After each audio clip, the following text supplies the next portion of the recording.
In 7 hanno chiesto di essere giudicati con il rito abbreviato, niente decisione sul rinvio a giudizio quindi, ma si passerà direttamente alla requisitoria del PM che formulerà le richieste conclusive di condanna o assoluzione. È iniziata subito con uno scossone l'udienza preliminare davanti al gruppo Giuseppe Biceli, scaturita dall'inchiesta Dote Free. Il rito alternativo è stato chiesto dal direttore dell'Agenzia delle Entrate di Agrigento, Pietro Pasquale Leto, dalla figlia Francesca Leto, dall'imprenditore Marco Campione, presidente del CDA di Girgenti Acque, da Francesco Caci, da Aurelio Bruno, da Antonio Migliaccio e da Vincenzo Lombardo. Le loro posizioni saranno discusse il prossimo 5 maggio, mentre per coloro i quali procedono con l'udienza preliminare se ne riparlerà il 31 marzo.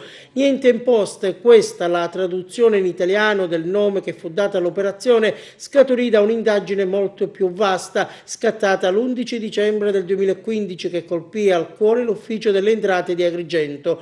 L'inchiesta che vide protagonista sul campo la Guardia di Finanza con il coordinamento della Procura della Repubblica di Agrigento si concretizzò sulla base di presunti comportamenti ritenuti dagli inquirenti ambigui per accomodare pratiche anche di milioni di euro e per sfruttare la propria posizione all'interno dell'Agenzia delle Entrate per interessi personali. Complessivamente le persone coinvolte furono 30, per alcuni di loro si aprirono anche le porte del carcere. L'Agenzia delle Entrate, tramite l'Avvocatura dello Stato, ha chiesto di volersi costituire parte civile.